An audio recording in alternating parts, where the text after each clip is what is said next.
I'd like to call the town board meeting of November 9th, 2023 to order. Please rise for the Pledge of Allegiance. I pledge allegiance to the flag of the United States of America and to the republic for which it stands, one nation, under God, indivisible, with liberty and justice for all. Please remain standing for a moment of silence to remember those who served our country in the past and for those who continue to protect our country today.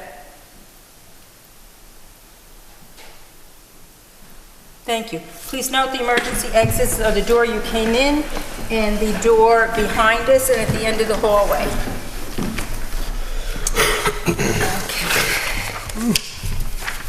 Okay. I'm just going to run through the agenda items. The resolution number 1 is amend and adopt the 2024 final budget, and it has the adjustments. And resolution number 2 is approve lighting for Remembrance Park, for which we have a grant, and we're going to light up some of the tributes for the different armed forces that we're going to have for next year for Veterans Day. We'll be all set for it. So those are the 3 agenda items. At this time, we would have public comment on agenda items, but nobody's attending the meeting. But I have some comments on the agenda items that I'd like to make. We appreciate the feedback from the public hearing for the preliminary budget. With that feedback in mind and the concern that what was insinuated was that the elected officials had somehow voted raises without proper transparency, and nothing could be further from the truth, so I want to address that tonight. The 3% that we talked about in raises was coordinated with the contracts with the Teamsters for 2024. Increases for town employees not covered in contracts is decided in December for 2024. The 3% represents the top possible increase and is included as a guide, but doesn't mean necessarily everyone receives the 3% depending on contract obligations. Contracts for Teamsters and CSAA is available online as well as the town clerk's office. The only open and transparent and legal tool to raise salaries for elected officials is to put it in the tentative budget, then the preliminary budget, and adjustments can be made on any line between the public hearing and adoption of the budget. And there is no other legal mechanism to give elected officials a raise.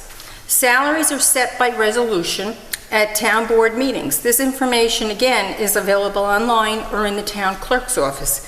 It's always done in an open, honest, and transparent manner at town board meetings that are taped, and the minutes are posted online. Elected officials are public servants. This town board has no problem eliminating the 3% increase for all elected officials. As an example, in the past, the town board's member's salary in 2012 was $7,229.57. In 2015, it was $7,374.16.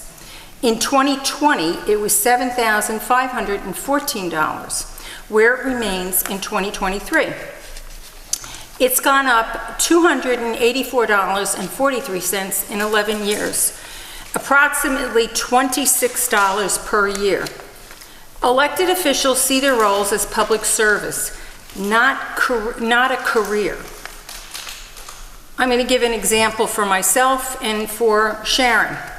My salary currently is $20,436. Divided by 12 months, that comes out monthly to $1,703. At 35 hours a week, which most weeks I work more than 35 hours, but that averages to 140 hours a month. When you go for the hourly rate, it's $12.16. Sharon, as the deputy supervisor, makes $10,114, and she ends up with $6 an hour, significantly below minimum wage. The deputy supervisor, Sharon Warman, and myself and decided when first elected 6 years ago that in order to clean up the deep financial pit our town was in, that we would devote full-time hours to getting the job done. That means 24/7, including holidays. I myself have interrupted cooking a Thanksgiving dinner and Christmas dinner as there were issues I was dealing with for residents.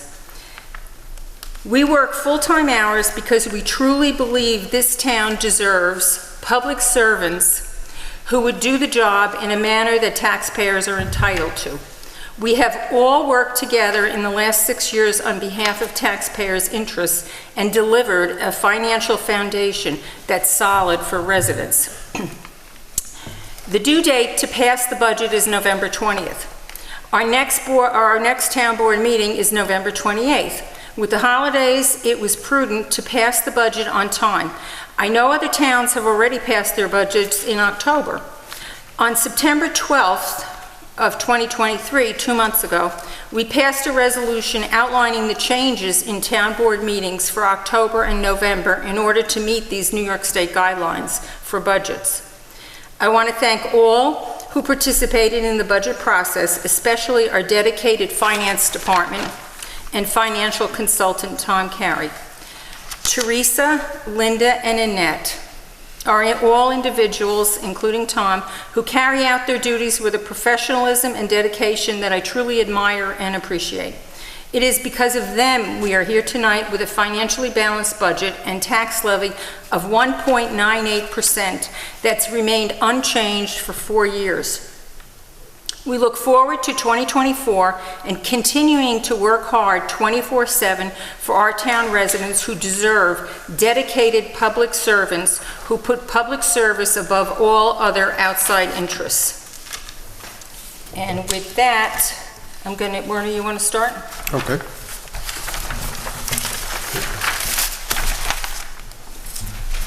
Amend and adopt the 2024 final budget. Whereas the 2024 tentative budget was filed with the town clerk by the town supervisor on September 29th, 2023, and presented to the town board on October 4th, 2023, which was amended by the town board as the 2024 preliminary budget. And whereas the town board filed 2024 preliminary budget on October 24th, 2023, and conducted a public hearing on the 2024 preliminary budget on November 8th, 2023. Now therefore be it resolved that the town board approves the following amendments to the 2024 preliminary budget for the 2024 Town of Beekman adopted budget, and does authorize the town bookkeeper to make these amendments and to present the 2024 adopted town budget to the town clerk for submission to the County of Dutchess, as per the following. Second? I'll second. Okay. Town board discussion? Okay, roll call vote, please. Aye. Aye. Aye. Aye. Okay, this is a resolution to approve lighting for Remembrance Park. Whereas the town of Beekman has a grant for the 9/11 Remembrance Park and would like to use part of this grant to upgrade and add additional lighting to the park. And whereas the town has solicited quotes in conformity with its purchasing policy from 3 vendors and has determined that the quote from John A. Giamo and Son Incorporated is the best interest of the town. Now therefore be it resolved that the town board of the town of Beekman does hereby accept the quote from John A. Giamo and Sons Incorporated for replacement of the existing lighting as well as additional lighting in the amount not to exceed $8,980. I'll second. Okay, town board discussion? Okay, hearing none, roll call vote.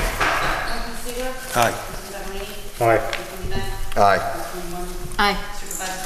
Aye. Okay, and again, there's no one here for public comments. We've got some general board comments.